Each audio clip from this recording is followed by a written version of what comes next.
Aste honetan hasi da COP30 klimaren munduko gailurra Belenen, Brasilen. Informazio asko iritsiko zaigu handik eta besteak beste aste honetan Nature aldizkarian argitaratu duten txosten baten emaitzak. Txosten hori munduko karbono aurrekontua izeneko erakundeak egin du eta haren aurreikuspenen arabera 2025ean CO2 isurien errekorra hautsiko da. Hain zuzen ere, iazko datuekin alderatuta, 1,1ko igoera espero dute. Aurreko urteetan beherakada txiki bat izan da, baina aurten energia eskaeran egon den gorakada estaltzeko gai ez da izan jaitsiera hori. Egia da, deskarbonizazioan aurrera doazela herrialde batzuk, baina hala ere esan bezala erregai fosiletatik datozen isuriek gora egin dute iturri guztietatik abiatuta gainera. Bai ikatza, bai petrolioa eta baita gaza ere. Beraz, kezkagatzeko datuak dira hauek.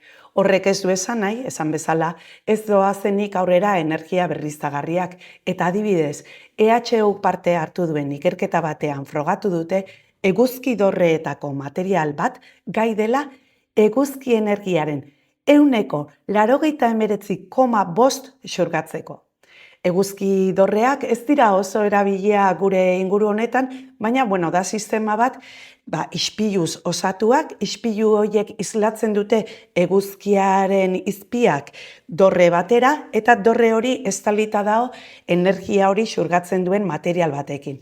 Bada, kobre kobaltozko nanorratz ultrabeltzek 89% xurgatzen dute eta zink oxidoz estalita baldin badaude 89,5%.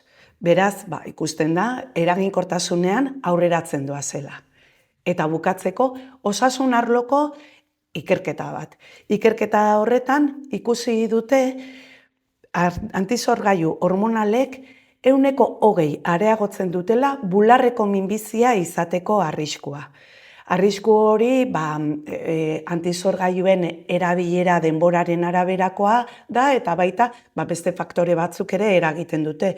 Adibidez, ikusi dute tumorea menopausia izan aurretik agertzeko joera baldin badago, 140% areagotzen dutela minbizia izateko arriskua.